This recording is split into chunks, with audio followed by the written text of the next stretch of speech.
Lee Jones, birds love MacBugs. You ready? Lovely. You want to set yourself up? You ready to roll? I think I am. You need a nod. Right. Thank you. Life is full of surprises, like standing up here in front of a PechaKucha audience. Imagine a young girl growing up in a family filled with passionate gardeners and educators, wandering around the fields of the school where her father taught, watching birds, lizards, the occasional field mouse, just actually exploring nature, loving it, and particularly loving the birds. When she visited her grandparents, she'd stay with them overnight or for a weekend, and one of her highlights of her stay would be to chop up little bits of yesterday's homemade bread and wash out the bird baths and then sit waiting for the birds to arrive. It was part of her thing. It was all about birds. Her grandfather's garden, passionate gardener, was impeccable. Roses, manicured lawns, total manicure complex, pesticides, fertilizers, it was all thrown right in there. And with no leaf out of place, all of these things perfectly staked and manicured, it just became part of her being. That was how to do these things.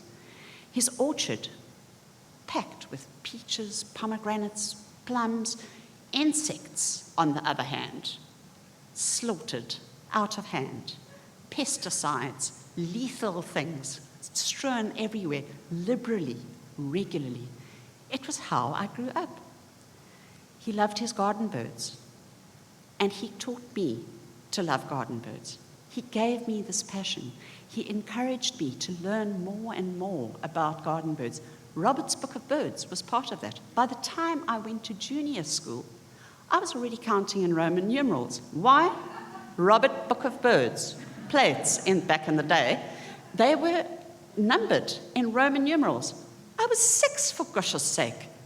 Roman numerals. X, I, anyway. Birds rocked. Plants, on the other hand, dead boring. If you had told me back then that I was going to spend most of my adult life as a botanist and a horticulturist, I would have laughed you out of the water. Not a chance. And yet, that's precisely what happened. I ended up becoming a qualified horticulturist and a botanist, spent my life loving plants, learning to be able to identify plants like this in habitat, by leaf, by flower, loving them, obviously still enjoying birds and things. I joined the horticultural industry. I learned how to kill lots of things with the correct pesticides. I ended up going to study horticulture. I even worked at Kirstenbosch for a couple of years, which was fabulous. And I became a horticulturist. I continued the journey as a horticulturist. And that was kind of the point at which the unlearning started. I suddenly realized that a whole lot of these poisons and all of these kinds of things were not necessary. That in fact, birds are far more interested, not in the stuff that we provide for them, but the stuff that nature provides for them. I had to learn and unlearn, long years of unlearning, and then also the interconnections. Those little flashes of light bulbs turning on, where you actually suddenly realize, hang on a moment, as a child, I remember sitting under a bush, lots of different species of birds, ferreting around in the undergrowth, lizards snapping out flies from the air, those lizards in turn getting munched by the birds, a food chain. It's all connected, folks. It's part of a plan. You don't have to do this whole pristine management thing. Many of us try as hard as we can to relegate in our own gardens, in our own spaces. We try to relegate things like leaves and twigs and stuff to there's a compost heap. That's it. Everything else is absolutely clean. Birds don't need that. Birds have this space which they need lots of different things, not just nectar, not just flowers. They want insects too. They want to be able to prey on the insects that are part of a living system. And this is what my passion has become, is encouraging people to actually start looking at these things as part of a system, a working system.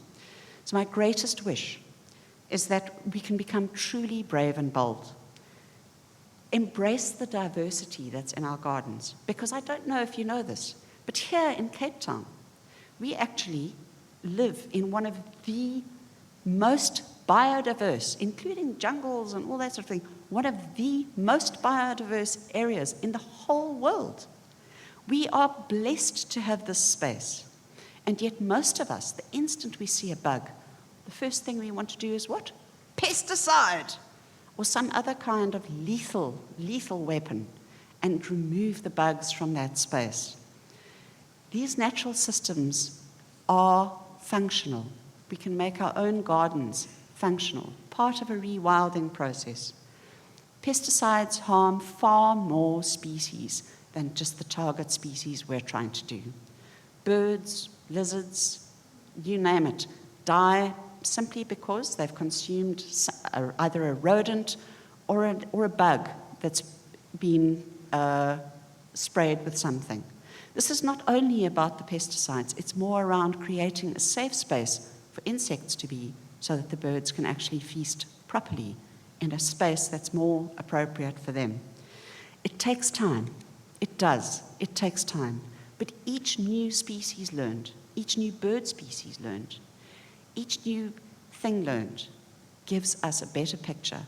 And what we realize is that creating habitat is crucial. That was lovely. Thank you. It was great. Thank you so much. Thank you so much.